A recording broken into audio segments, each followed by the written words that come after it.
जैसा कि आपने अभी देखा, मंगनी हुई किसी और लड़की से और शादी के मंडप पे थी कोई दूसरी लड़की। आखिर ये मामला क्या था? क्या ये कोई धोखा था, या फिर कोई कुर्बानी, या फिर रिश्तों में विश्वासघात की कोई कहानी? आखिर नई जिंदगी की ये कैसी शुरुआत थी? नमस्कार, सावधान यूपी फाइट बैक नाउ में मैं सौरभ राजन आपका स्वागत करता हूं। आखिर ये दो लड़कियां थी कौन? मामला जो भी था बेहद ही पेचीदा, और इस घटना को पूरी तरह समझने के लिए हमें सबसे पहले जानना होगा शुक्ला परिवार को। आइए देखते हैं। कहाँ थी तू? वो लोग आते ही होंगे। अरे दीदी, वैसे ही आज दुकान में इतना काम था, ऊपर से ये ताजा समोसे और जलेबी लाने में वैसे ही इतनी देर हो गई। अरे वाह दीदी, तुम तो क्या गजब लग रही हो। क्यों रघु? हाँ दीदी बहुत सुंदर लग रही है। लड़के वाले तो दीदी को देखकर फौरन हाँ कर देंगे। और क्या? हाँ वो तो हाँ कर ही देंगे, लेकिन मुझे देखना है कि लड़के में दम है या नहीं, मेरे स्टैंडर्ड का है भी या नहीं। देखो दीदी, लड़के की हैसियत उसके पैसों से नहीं, उसके पैसे कमाने की काबिलियत से लगाई जाती है। और वैसे भी आप 8 रिश्तों के लिए अभी तक मना कर चुके, इसके लिए बहुत हाथ पैर जोड़े हैं मैंने ब्यूरो वालों से। प्लीज सोच समझ के फैसला लेना। बेटा तुझे क्या लगता है मुझे लड़के रिजेक्ट करने का शौक चढ़ा है क्या? देखो, मेरे लाइफस्टाइल को मेंटेन करने की हैसियत होनी चाहिए उसमें। कुछ गलत मांग रही हूँ क्या? अरे लगता है वो लोग आ गए, मैं देखती हूँ।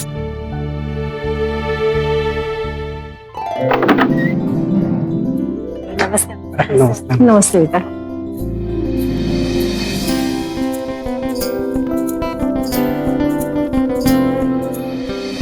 लड़कियों को पढ़ाया जा रहा है, ये तो बहुत अच्छी बात है। हाँ जी। ये सब छोड़िए, जिसे देखने आए हैं वो कहाँ पर है?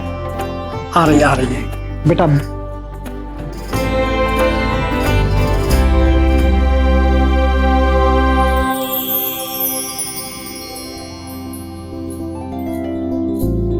आंटी जी, हमारी नंदिनी दीदी ना 12th क्लास पास है और घर के सारे कामों में माहिर है। मनोज ने भी मैट्रिक पास किया है और ऊपर वाले की कृपा से हमारी भी स्टील के बर्तनों की दुकान है, वो भी चौक पे, MS बर्तन भंडार। अरे वाह। अरे आंटी जी, ये लीजिए ना।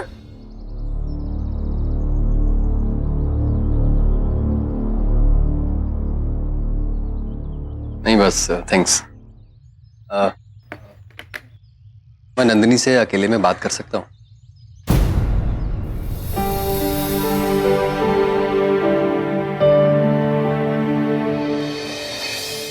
आओ दी।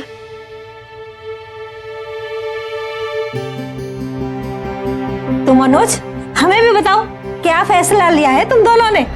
बताओ बेटा बताओ। हाँ। मुझे नंदिनी पसंद है। अरे वाह, क्या बात है, बहुत अच्छा, बहुत अच्छा। चलो अब फिर देर किस बात की है, तारीख निकालते हैं ना शादी की जल्दी से। हाँ हाँ हाँ। लेकिन मुझे ये रिश्ता मंजूर नहीं है। और क्यों बेटा? देखिए, हर किसी के मन में अपने जीवन साथी को लेकर एक तस्वीर होती है, और मेरे मन में जो तस्वीर है वो मनोज से नहीं मिलती, इसलिए मैं ये शादी नहीं कर सकती। ये क्या बोल रही है? अरे वाह, समझती क्या है अपने आप को? लाज शर्म कुछ है नहीं है? चलो चलो, जी। बहुत बहुत हो चुका, चलो। Ready I? चल बेटा, तेरे लिए लड़कियों की कमी नहीं है। चलो, मेरे लड़के के लिए बहुत सारी लड़कियां मिल जाएंगी। क्या समझती है अपने आप को?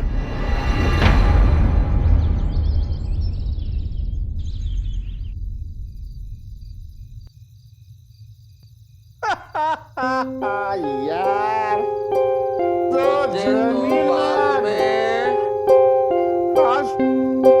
तेरी भाभी होती ना वैसे नहीं। यार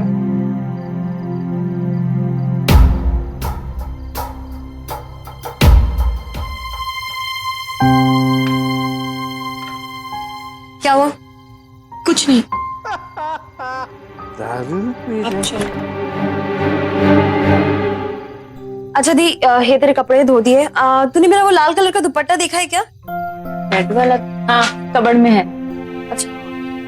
ए सुन, मेरे कपड़े लेके जाना।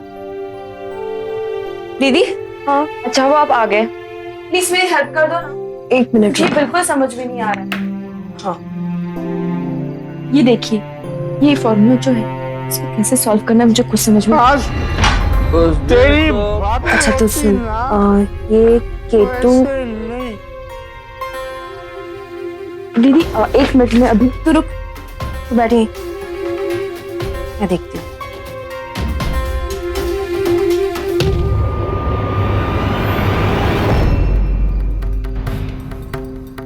भाभी की बात मत पापा कर। उठिए, उठिए पापा, उठिए।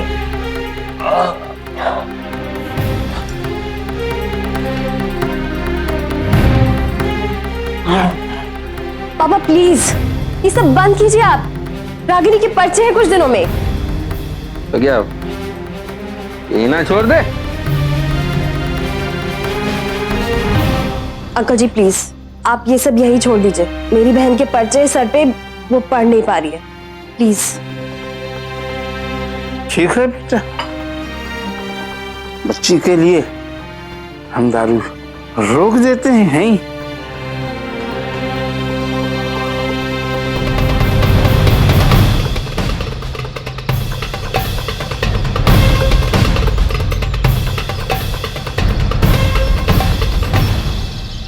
शुक्ला परिवार के हालात अच्छे नहीं थे और उसे और भी बदतर बना रहे थे उन लड़कियों के पिता जो 24 घंटे शराब के नशे में चूर घर की रही सही शांति को भी भंग करते थे।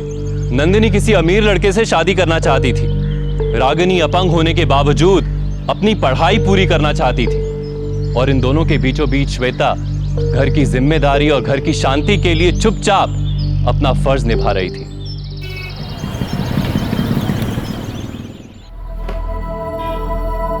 हेलो श्वेता जी। हेलो सर, बताइए मैं आपकी क्या मदद कर सकती हूँ। वैसे कुछ और मोबाइल खरीदने थे। पर आप कल ही तो नए मॉडल्स लेके गए थे। और क्या करें मैडम जी, बिजनेस ही ऐसा है, हर पार्टी को मोबाइल देना ही पड़ता है। और वैसे मोबाइल और नंबर आजकल चेंज होते ही रहते हैं। वैसे आपका नंबर मिल सकता है श्वेता जी? सॉरी सर, हमें अपने पर्सनल नंबर देना अलाउड नहीं है। आप ये कुछ नए फोन देखिए।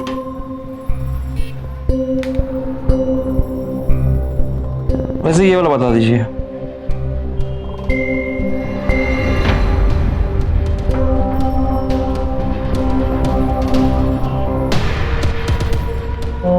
श्वेता तुम जाओ, काउंटर संभालो, मैं दिखाता हूँ इनको।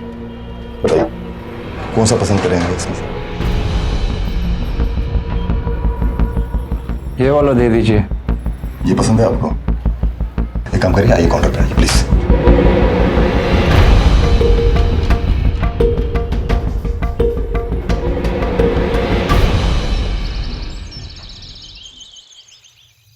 अरे वाह, तू आज पढ़ रही है? नंदिनी का है? बस आती हूँ। दीदी प्लीज मेरी हेल्प कर दो ना, ये फॉर्मूला मुझसे सॉल्व ही नहीं हो रहा है। देखो ना, K2CR207, ये कैसे सॉल्व करूं मुझे समझ ही नहीं आ रहा। इसका ना तो एक काम कर, K2 + CR। मेरा तो नहीं है। मेरा भी नहीं। दीदी आपके बैग से आवाज आ रही है। कौन यहाँ? बैग से कैसे आवाज आ रही है? आवाज तो बैग से ही आ रही है दीदी।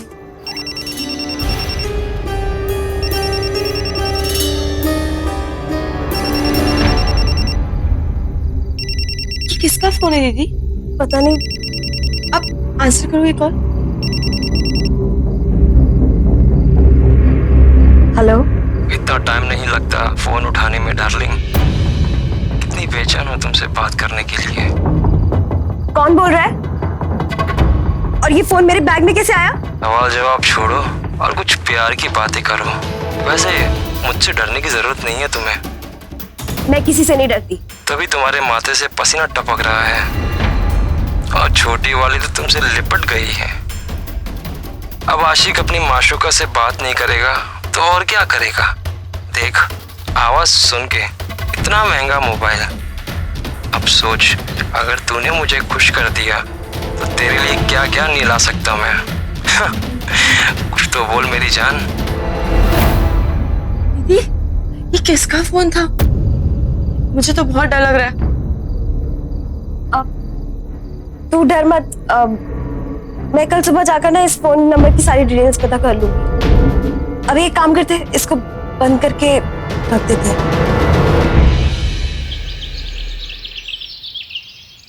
इस सॉफ्टवेयर से पता लग गया है कि सिम नया है और पहला कॉल भी तुझे किया है। नंबर लगातार स्विच ऑफ है ना। पता लग जाए बदमाश का, छोड़ूंगा नहीं उसको मैं।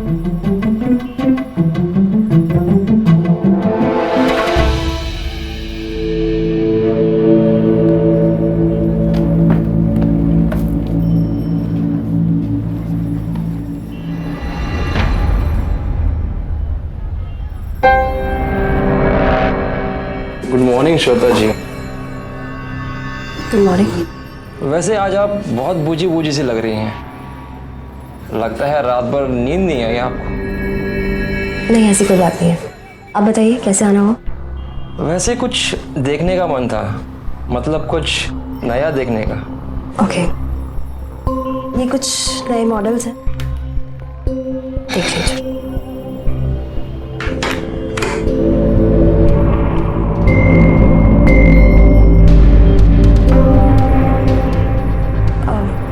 एक सेकेंड।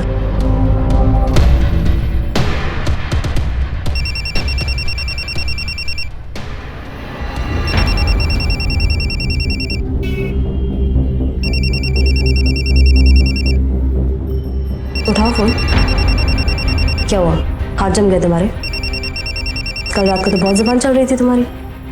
क्या हुआ? क्या प्रॉब्लम है आपकी? भैया, ये वही आदमी है जो कल रात को मुझे फोन कर करके परेशान कर रहा था और घटिया बातें कर रहा था।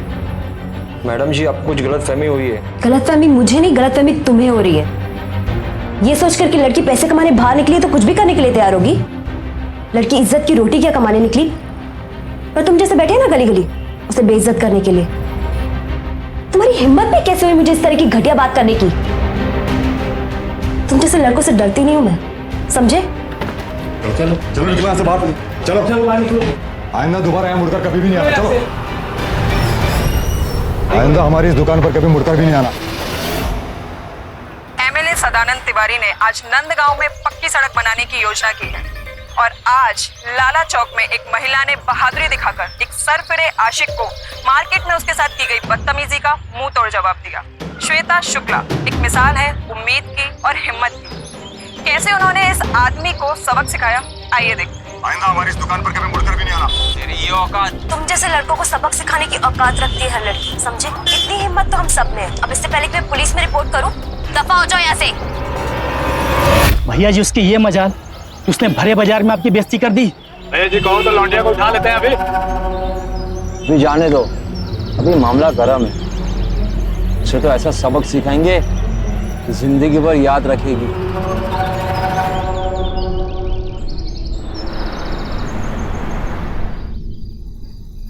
9:30 बज गए और अभी तक श्वेता नहीं आई है। मैं अभी फोन करके देखती हूँ। हाँ, इतनी देर तो कभी नहीं होती दीदी को।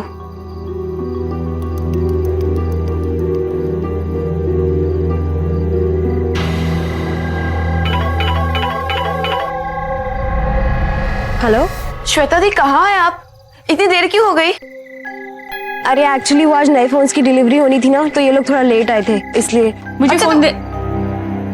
हेलो श्वेता, इतना लेट हो गया, तू कहाँ है अभी तक?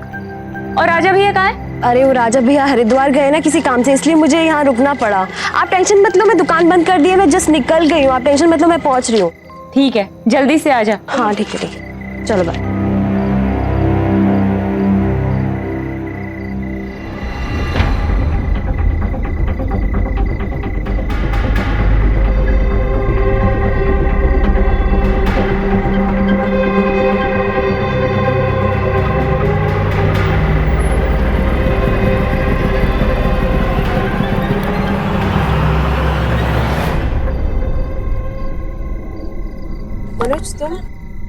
श्वेता, तुम इतनी रात को कहाँ जा रही हो?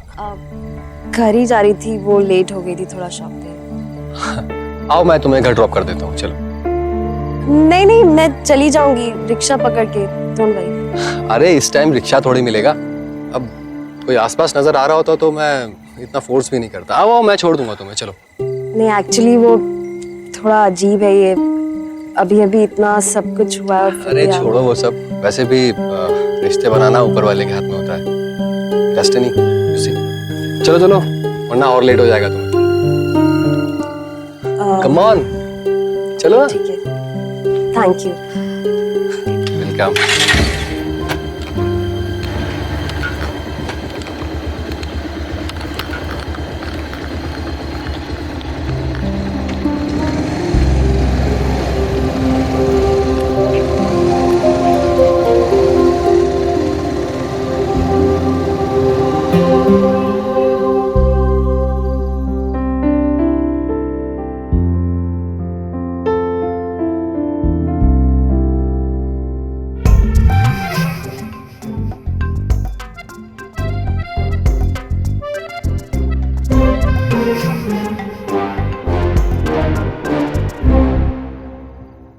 ये आंखों ही आंखों में बातें करना बंद करो और जो पूछना है वो पूछ लो।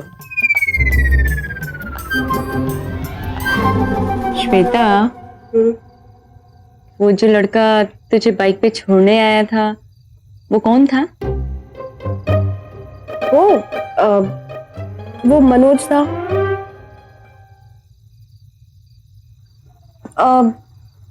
एक्चुअली वो मुझे रास्ते में मिल गया था और लिफ्ट देने की बात की और मुझे भी बहुत लेट हो रहा था, रिक्शा भी नहीं मिला तो मैंने लिफ्ट ले ली।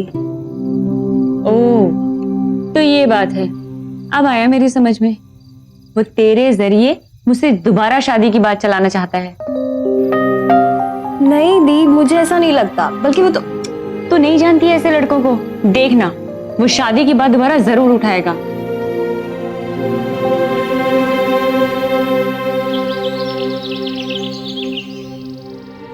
तूने तो मुझे डरा ही दिया था, क्या हुआ, ऐसे क्यों बुलाया?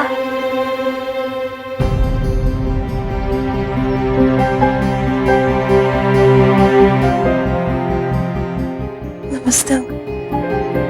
हमने ही आपको फोन करके यहाँ बुलवाया था, बहुत जरूरी आपसे बात करनी है। हम श्वेता का रिश्ता लेकर आए हैं। माफ कीजिएगा, बड़ों के बीच में बोलना ठीक नहीं है, पर उस दिन नंदिनी ने कहा था कि हर किसी के मन में उसके लाइफ पार्टनर की एक इमेज होती है, एक तस्वीर होती है। वैसे ही मेरे मन में भी मेरे लाइफ पार्टनर की एक तस्वीर है, जो कि एक बहुत हिम्मत वाली लड़की है। मैंने उस दिन तुम्हें टीवी में देखा, मैं तुम्हारी हिम्मत देखकर बहुत इंप्रेस हुआ और इसीलिए मैं मम्मी पापा को लेकर यहाँ पर आया हूँ हमारे रिश्ते की बात करने के लिए। देखो श्वेता, उस दिन नंदिनी ने मुझे रिजेक्ट किया था। अब चाहे कोई भी रीजन रहा हो, उसकी लाइफ है, उसे हक है। ठीक वैसे ही मुझे भी हक है कि मैं अपनी पसंद की लड़की से शादी कर सकूं। और इत्तेफाक की बात तो देखो, तुम बिल्कुल वैसी ही हो जैसी लड़की से मैं शादी करना चाहता हूं।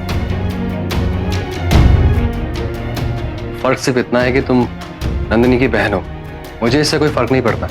आखिरी फैसला तुम्हारा होगा और जो भी फैसला तुम करोगी मुझे मंजूर है। मम्मी पापा चलिए। अच्छा,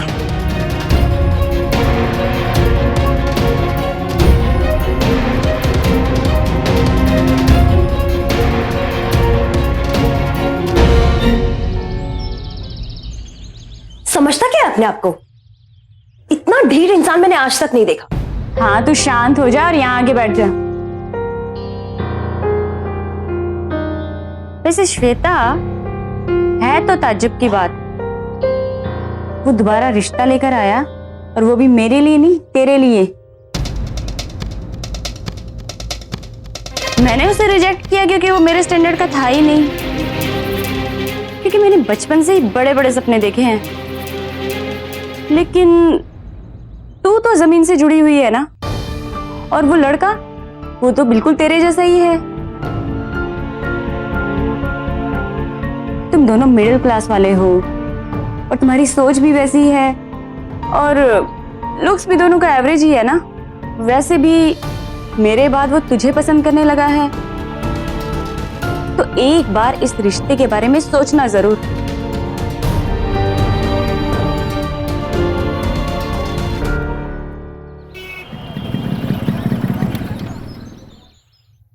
एक्सक्यूज मी मैम, मेरे इस फोन में कुछ प्रॉब्लम आ रही है। वो अरे मनोज, आप तुम यहाँ पर जॉब करती हो? हाँ प्लीज मेरी हेल्प करो ना। ये इसमें एक तो आवाज ठीक से नहीं आ रही है और कीपैड में भी कुछ प्रॉब्लम है।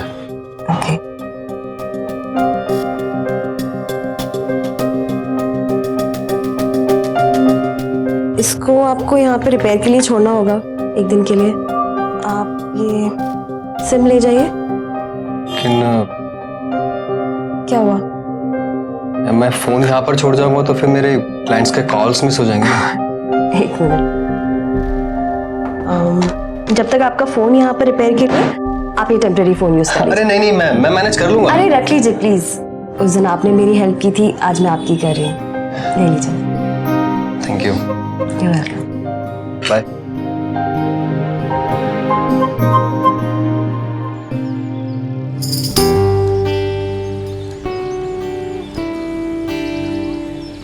पता है मनोज, तुम एकदम सही कहते हो। ये शादियां, जोड़ियां, ये सब किस्मत की बात है और मैं बहुत खुश हूँ कि किस्मत ने हम दोनों को मिलाया। मैं भी बहुत खुश हूँ और अब तो बस इसी बात का इंतजार है कि हम दोनों अपनी नई जिंदगी की शुरुआत कब करेंगे। मुझे भी बस आज कल दीदी को देखने कुछ लड़के वाले आ रहे हैं, बस उनकी बात फाइनल हो जाए। नमस्ते, मैं लड़के की बुआ हूँ। आंटी जी, ये है हमारी दीदी नंदिनी। कहाँ तक पढ़ाई की है बेटा? जी मैं 12वीं पास हूँ। देखो ऐसा है कि लड़के की माँ नहीं है, इसलिए सारी बात मैं कर रही हूँ। वैसे तो हमारे घर में कुछ कमी नहीं है, 3 गाड़ियां है, कोठी है, फैमिली बिजनेस है, बस एक घर संभालने वाली औरत नहीं है। आपका रिश्ता आया तो आप हमें काफी अच्छी लगी, लेकिन देखो शादी एकदम सिंपल तरीके से होगी, क्योंकि तो भाभी के जाने के बाद भैया अकेले पड़ गए हैं ना।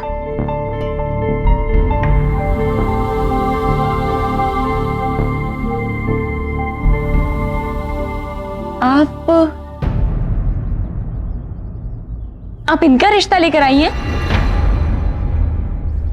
हाँ। आपकी हिम्मत कैसे हुई? क्यों? ये बिजनेस, कार, कोठी, ये सब देखकर तुम्ही ने तो कांटेक्ट किया था ना? हाँ, क्योंकि मुझे ये लगा था किसी जवान लड़के का रिश्ता है, तो इस बुढ़े से कौन शादी करेगा? अच्छा, मैं बुढ़ा और तू जवान? हाँ, तो उससे तो जवान ही हूँ। अरे 30 साल की उम्र को कोई जवान नहीं कहते। अरे 30 साल की उम्र की लड़की के लिए 20-25 साल के लौंडे के रिश्ते आएंगे। अरे आज तो मैं 55 साल का आया हूं, कल 60 से ऊपर आएंगे। और दूसरी बात, तू मुझे क्या रिजेक्ट करेगी? मैं तुझे रिजेक्ट करता हूं। चले जी चलिए, ऊंची दुकान और फीके पकवान।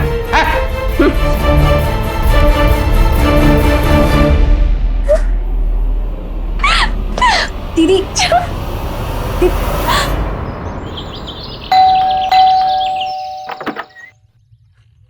मनोज तुम? श्वेता है क्या अंदर? श्वेता, हेलो। पहले मुंह खोलो और मुंह मीठा करो। पहले मुंह खोलो। पता है मुझे एक बहुत बड़े शोरूम के साथ में एक फैक्ट्री खोलने का प्रोजेक्ट मिला है। इसका मतलब समझती हो? पूरे 20 लाख रुपए मेरे हिस्से और महीने का मुनाफा अलग। ये तो बहुत अच्छी बात है। Congratulations Manoj. Thank you so much. Congratulations जीजू, अब तो एक पार्टी बनती है। पार्टी पार्टी पार्टी, लेकिन देखो 5 स्टार से कम की बात मत करना। बधाई हो मनोज, आखिर तुम लखपति बन ही गए। लखपति तो बनना ही था, आखिर मेरा लकी चार्म जो मेरे साथ है। वैसे भी मम्मी कह रही थी कि रोका जल्दी से जल्दी कर देते।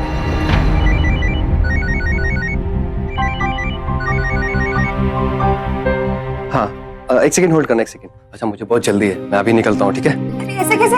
मैं फिर से आता हूँ ना। बाय। हाँ, हेलो।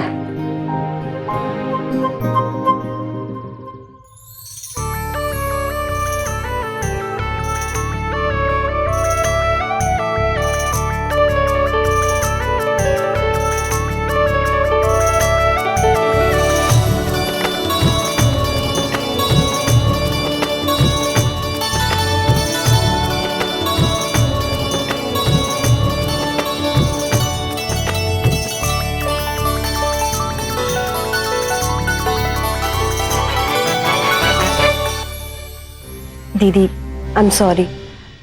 ये लोग चाहते थे कि रोका थोड़ा जल्दी हो जाए। कोई बात नहीं।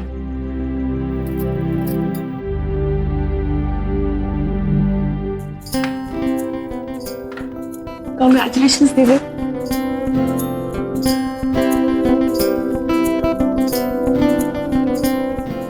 चलो, एक से तो छुटकारा मिलेगा। अच्छा, आप सबके लिए एक सरप्राइज है। गेस? मैंने एक नई कार बुक की है। क्या बात है, कॉन्ग्रेचुलेशन। कॉन्ग्रेचुलेशंस जीजू।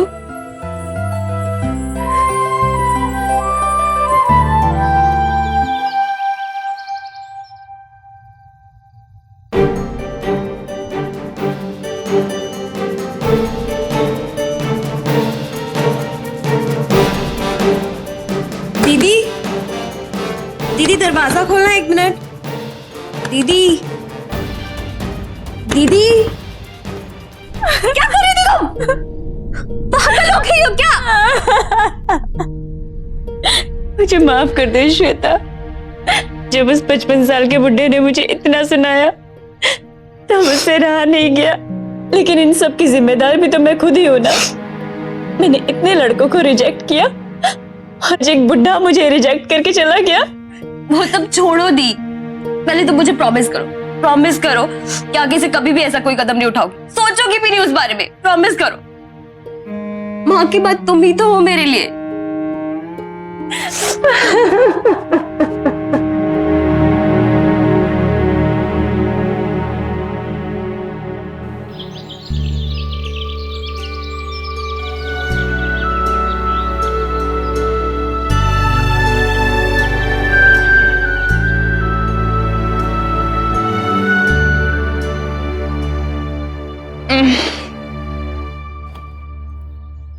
साढ़े 8? कमाल है, 8:30 बज गए। दीदी ने अब तक उठाया कैसे नहीं? क्या हुआ? वो रुक, मैं देती। ये श्वेता कहाँ है? वॉशरूम में होगी शायद। 8:30 बज गए, मुझे भी दीदी नहीं उठाया अब तक। लेकिन वो वहां नहीं है, वो पूरे घर में नहीं है। तो फिर कहाँ चली गई? पता नहीं, उसे फोन कर, मैं पापा से पूछ के आती हूँ। हाँ, मैं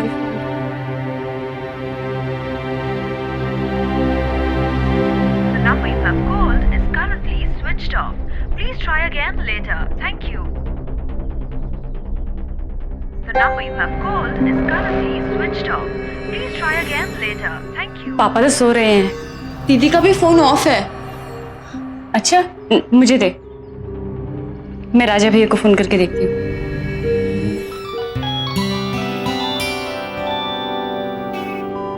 हेलो। हेलो राजा भैया।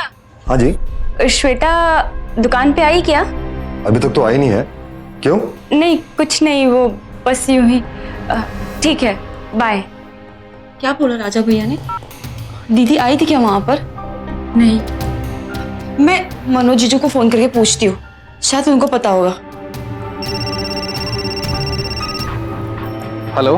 हेलो जीजू, श्वेता दीदी आपके साथ है क्या? नहीं, मेरे साथ तो नहीं है, मैं तो मीटिंग के लिए जा रहा हूँ। क्या हुआ? जीजू, श्वेता दीदी सुबह से घर पर नहीं है, दुकान पर भी नहीं है, और उनका फोन भी ऑफ आ रहा है। तुम चिंता मत करो, मैं अभी आता हूँ। हाँ ठीक है। क्या कहा उन्होंने? जीजू आ रहे हैं। सर 10 घंटे हो गए, मेरी दीदी अब तक घर नहीं आई। प्लीज कुछ कीजिए ना। सर, मैं श्वेता का मंगेतर हूँ। ये बहुत गंभीर बात है सर, प्लीज आप उसे ढूंढिए। अच्छा, आपका कुछ लड़ाई झगड़ा वगैरह कुछ हुआ था क्या? सर ऐसा तो कुछ भी नहीं हुआ। अच्छा, देखिए 24 घंटे से पहले हम कोई भी रिपोर्ट फाइल नहीं कर सकते मिसिंग पर्सन की, तो इसलिए आप लोग घर जाइए। सर प्लीज हमारी हेल्प कीजिए ना सर। सर मेरी दीदी कभी इतने देर तक घर से बाहर नहीं रहती, उनका फोन भी नहीं लग रहा है। मेरी बहन सर, सर मेरी बहन, ये देख राघु मैसेज। क्या हो गया? बैठो। आप दोनों को साथ होना चाहिए था, मैं ही बीच में आ गई। आई एम सॉरी दीदी, मैं जा रही हूँ दूर। मेरी लास्ट विश है कि मनोज और आप हमेशा खुश रहो एक साथ। बाय। I am sorry. ये मैंने क्या कर दिया, ये मैंने क्या कर दिया? चुप हो जाओ नंदिनी। देखिए, ये फैमिली मैटर लग रहा है, और मैडम आप बार बार ये कह रही हैं कि ये मैंने क्या कर दिया। इस मैसेज से आपका कुछ ताल्लुक है? जी, वो उस 55 साल के बुढ़े के रिश्ते के बाद जैसे मैं टूट सी गई थी, और मैंने आत्महत्या करने की भी कोशिश की, लेकिन मुझे नहीं पता था कि श्वेता इतना बड़ा कदम उठाएगी और ये गायब हो जाएगी। दीदी आपने आत्महत्या करने की कोशिश की थी? दीदी आप रोइए मत प्लीज, श्वेता दीदी को कुछ नहीं होगा, वो घर आ जाएगी, आप देख लेना। देखिए, आप लोग घर जाइए, और अगर वो आ जाती है तो हमें फौरन इन्फॉर्म कर दीजिएगा।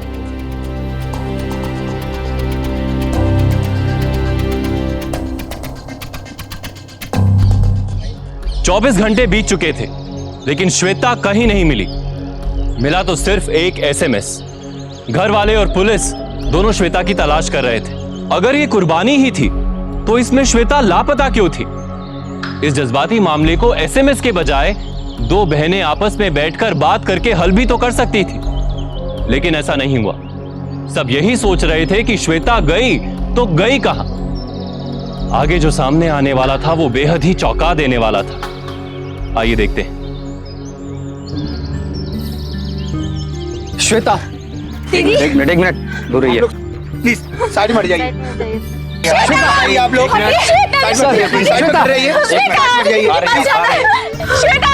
मेडिकल एग्जामिनर को बुलाओ और लाश को पोस्टमार्टम के लिए भेजो फटाफट। Okay sir. जैसा कि मैंने कहा था, प्राइमा फेसी पहले सुसाइड का ही केस लग रहा था, लेकिन पोस्टमार्टम की रिपोर्ट के बाद उसके जांघ पे एक सिरिंज के निशान मिले, और उसी सिरिंज से जहर दिया गया है। जहर? जी। और हाँ, उस सिरिंज पे श्वेता के ही फिंगरप्रिंट्स के निशान है, और गाड़ी से जो मोबाइल फोन बरामद हुआ है उस पर भी श्वेता के ही फिंगरप्रिंट्स के निशान है। उसी फोन से आपको 2:42 सुबह में मैसेज आया था। हाँ। और उन्होंने गाड़ी में अपने आप को बंद कर फर्दर सफरकेट किया। देखिए, ऐसे नहीं हो सकता, श्वेता दी ऐसा नहीं कर सकती। राइट, हमें भी यही लग रहा है ये मर्डर है और इसे सुसाइड का रूप दिया जा रहा है, लेकिन गाड़ी फॉरेंसिक टीम के पास है और जल्द ही जल्द कोई ना कोई सुराग हमारे हाथ लग जाए। लेकिन आप लोगों को किसी के ऊपर कोई शक, कोई जैसे कोई झगड़ा उगड़ा पहले कर रहा हो कुछ ऐसा? एक लड़का है प्रताप, वो श्वेता दी को बहुत परेशान करता था।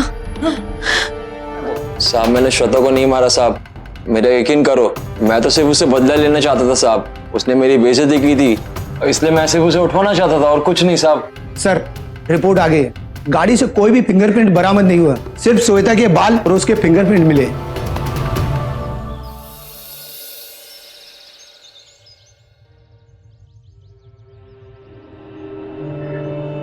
दरअसल मैं यहाँ श्वेता की आखिरी इच्छा पूरी करने आया हूँ। नंदिनी, हमारे लिए बहुत मुश्किल होगा, लेकिन श्वेता के लिए हमें ये करना पड़ेगा। मैं जानती हूँ, वैसे तो ये समय शोक मनाने का है, और इस समय शादी की बात करना भी पाप होगा, लेकिन एक मरे हुए की इच्छा पूरी करना भी एक पुण्य का काम होगा। इसलिए मैं चाहती हूँ कि ये शादी साधारण तरीके से ही हो।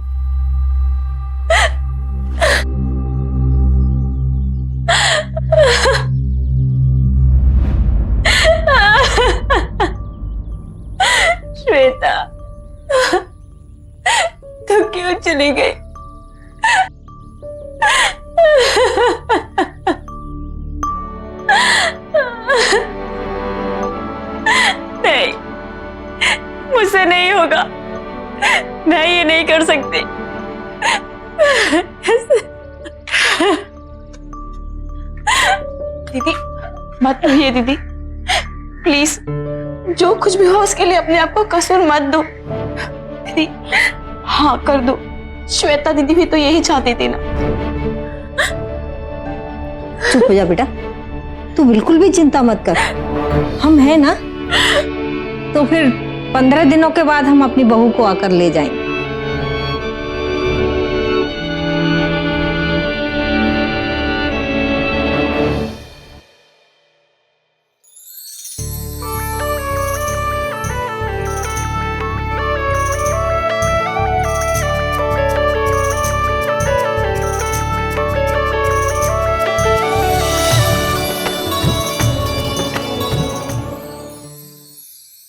यकीन नहीं होता कि श्वेता दी सुसाइड करेगी, वो भी इंजेक्शन लगाकर।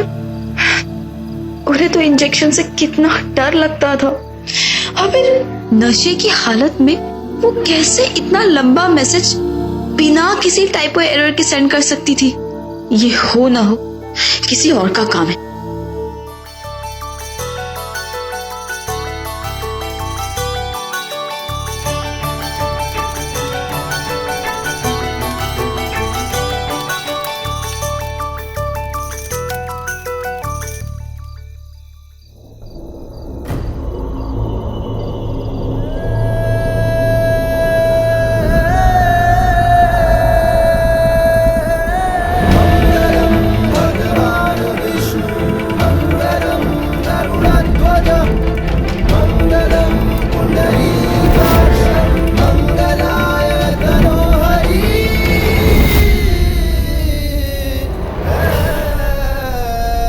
रागिनी, क्या कर रही हो तुम ये?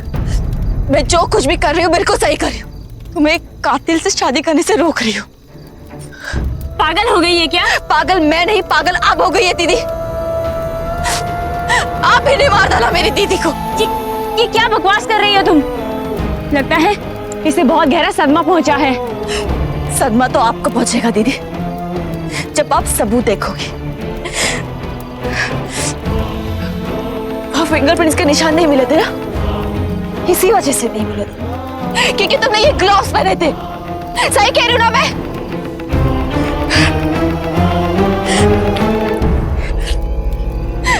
ये नाखून आपका है ना? आपका है ना ये नाखून? आप ही ने मार डाला मेरी दीदी को। क्यों किया आपने ऐसा?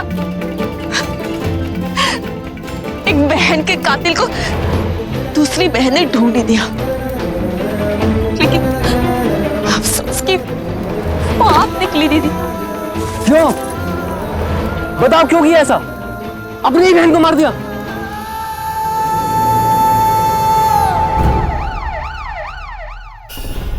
वैसे कब से चल रही थी ये प्लानिंग? जैसे जैसे मनोज की तरक्की बढ़ती गई, मुझे उससे रिश्ता तोड़ने का अफसोस भी बढ़ता गया। फैक्ट्री, कार, नए कपड़े, इन सब का सपना तो मैंने देखा था, तो फिर वो मेरी छोटी बहन के लिए सच क्यों हो रहा था?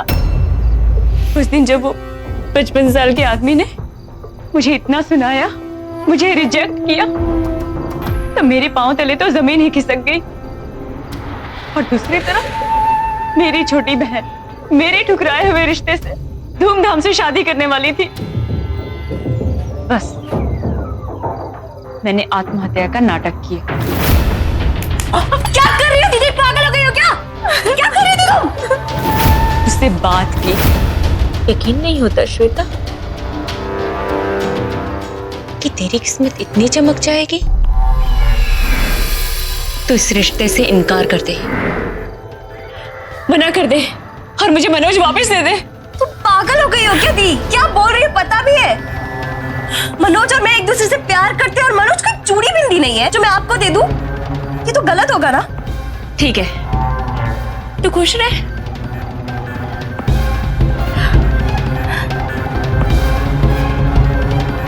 जा यहां से।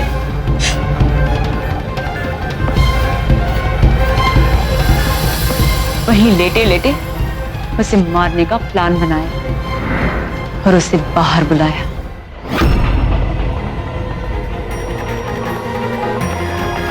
तुम ऐसे कैसे कर सकती हो दीदी? शर्म आती है मुझे। तुम्हें अपनी दीदी कहते हैं। मैं तुम्हें कभी माफ नहीं करूंगा नंदिनी। चलो रागिनी। बहनें एक दूसरे के लिए जान तक दे देती हैं, लेकिन यहां एक बहन की हत्या के लिए दूसरी बहन जिम्मेदार निकली, वो भी एक लड़के के लिए, ऐशो आराम की जिंदगी के लिए। ऐशो आराम की जिंदगी हर कोई चाहता है, लेकिन अगर वो जुनून और पागलपन की हद तक पहुंच जाए तो वो किसी को अपराधी भी बना सकता है, जैसा कि इस केस में हुआ। आखिर कोई स्वार्थ और लालच के चलते इतना नीचे कैसे गिर सकता है कि अपनी ही बहन की हत्या कर दे? और इसका अंजाम क्या हुआ? उसकी अपनी जिंदगी तो बर्बाद हुई, साथ ही साथ उसका पूरा परिवार बिखर कर रह गया। श्वेता का मर्डर और पुलिस को गुमराह करने के जुर्म में यूपी पुलिस ने नंदिनी को हिरासत में लिया और कोर्ट ने उसे इस अपराध के लिए आईपीसी धारा 302 के तहत उम्र कैद की सजा सुनाई। यूपी को क्राइम फ्री बनाने के लिए हम सभी को मिलकर मुजरिमों को कानून के हवाले करना होगा, और ये हमें अभी करना होगा, क्योंकि अभी नहीं तो कभी नहीं। इसी के साथ मैं सौरभ राजन आप सबसे विदा लेता। यूपी में जुर्म को जवाब देती हुई एक और सच्ची घटना के साथ आपसे फिर से होगी मुलाकात। तब तक के लिए सावधान यूपी, फाइट बैक नाउ।